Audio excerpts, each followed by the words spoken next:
আসসালামু আলাইকুম ওয়া রাহমাতুল্লাহি ওয়া বারাকাতুহু। সম্মানিত দর্শক শ্রোতা, আজকে আপনাদের সামনে মুহররম এবং আশুরা সম্পর্কে কিছু কথা বলার চেষ্টা করব। ওয়া মা তাওফীকি ইল্লা বিল্লাহ।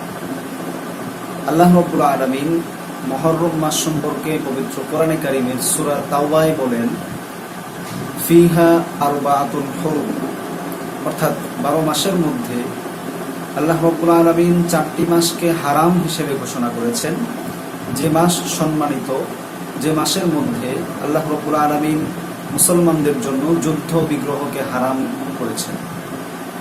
রাসূল সাল্লাল্লাহু আলাইহি ওয়াসাল্লাম এই মাসে অধিক রোজা রাখতেন এবং এ মাসের রোজাকে অধিক উত্তম বলেছেন। তিরমিজির এক হাদিসে পাওয়া যায়, রাসূল সাল্লাল্লাহু আলাইহি ওয়াসাল্লাম বলেন, আফজালুস সিয়াম বাদা রমাদান শাহরুল্লাহিল মুহাররম, অর্থাৎ রমজান মাসের পরে আল্লাহর মাস মুহররম মাসের রোজাই হচ্ছে সবচেয়ে উত্তম। রাসূল সাল্লাল্লাহু আলাইহি ওয়াসাল্লাম এই মাসে উম্মতকেও রোজা রাখার কথা বলেছেন। এই মাসে উম্মতদেরকেও রোজা রাখার তাকিদ দিয়েছেন। আলী রাদিয়াল্লাহু আনহুর কাছে এক ব্যক্তি উপস্থিত হয়ে জিজ্ঞাসা করলেন যে আমরা রমজানের পরে কোন মাসে রোজা অধিক রাখতে পারি। আলী রাদিয়াল্লাহু আনহু বললেন, রাসূল সাল্লাল্লাহু আলাইহি ওয়াসাল্লামকেও এই একই প্রশ্ন করা হয়েছিল এবং সেখানে আমি উপস্থিত ছিলাম। আল্লাহর রাসূল সাল্লাল্লাহু আলাইহি ওয়াসাল্লাম বলেছিলেন যে মুহররম মাসে তোমরা অধিক রোজা রাখতে পারো। এই মাসটি, কারণ এই মাসটা আল্লাহ তাআলার মাস। এই মাসের একটি বিশেষ দিন হচ্ছে আশুরা, অর্থাৎ এই মাসের 10ম দিন। এদিনে আল্লাহ রাব্বুল আলামিন মুসা আলাইহিস সালামকে ফেরাউনের কবল থেকে, ফেরাউনের বাহিনীর কবল থেকে আল্লাহ তাআলা হেফাজত করেছিলেন এবং চরম ইসলাম বিদ্বেষী ফেরাউনকে আল্লাহ রাব্বুল আলামিন এদিনে শায়েস্তা করেছিলেন। চূড়ান্ত সাজা আল্লাহ রাব্বুল আলামিন দিয়েছিলেন। এর শুকরিয়াতান মদিনার ইহুদিরা ওই দিন রোজা রাখত। রাসূল সাল্লাল্লাহু আলাইহি ওয়াসাল্লাম মদিনাতে যাওয়ার পর দেখতে পেলেন যে ইহুদিরা ওই দিন রোজা রাখে। তিনি তাদেরকে জিজ্ঞাসা করলেন, তোমরা কেন রোজা রাখো? তারা জবাব দিল, আল্লাহ রাব্বুল আলামিন মুসা আলাইহিস সালামকে এদিনে রক্ষা করেছিলেন, এজন্য আমরা রোজা রাখি।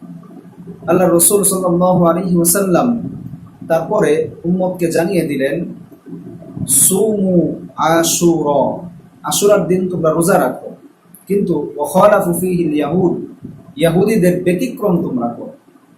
ব্যতিক্রম জিনিসটা কি, কেন ব্যতিক্রম করব, আর ব্যতিক্রমটা আমরা কিভাবে করব? রাসূল সাল্লাল্লাহু আলাইহি ওয়াসাল্লাম ব্যতিক্রম কিভাবে করব সেটাও জানিয়ে দিয়েছেন। সুমু ক্বাবলাহু ইয়াওমান আও বাদাহু ইয়াওমান, অর্থাৎ হয়তো এই 10 তারিখের আগের দিন অথবা 10 তারিখের পরের দিন আরেকটা রোজা তোমরা রাখো। এর দ্বারাই ইহুদিদের ব্যতিক্রম আমল তোমাদের থেকে হবে। এই আশুরা সম্পর্কে আমাদের সমাজে অনেক ভুল কথাও প্রচলিত আছে। অনেকেই বলে থাকেন আল্লাহ রাব্বুল আলামিন এই দিন হযরত ইউসুফ আলাইহিস সালামকে জেলখানা থেকে মুক্তি দিয়েছিলেন।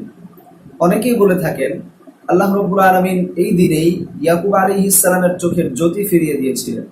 আবার এটাও প্রচলিত আছে, অনেকেই বলেন আল্লাহ রাব্বুল আলামিন এদিন হযরত ইউনূস আলাইহিস সালামকে মাছের পেট থেকে মুক্তি দিয়েছিলেন।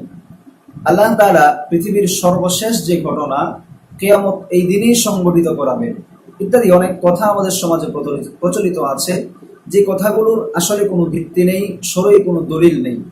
সুতরাং আমরা আশুরা সম্পর্কে অতিরিক্ত কোনো কিছু বলবো না, অতিরিক্ত কোনো কিছু প্রচারও করব না, বরং আল্লাহ রাব্বুল আলামিন যতটুকু জানিয়েছেন, রাসূল সাল্লাল্লাহু আলাইহি ওয়াসাল্লাম যতটুকু জানিয়েছেন ততটুকুই আমরা বলবো এবং প্রচার করব। এদিনে আরেকটি বিশেষ ঘটনা হচ্ছে হুসাইন রাদিয়াল্লাহু আনহুর শাহাদত। এটি অবশ্যই আমাদের জন্য অত্যন্ত মর্মান্তিক এবং বেদনাদায়ক।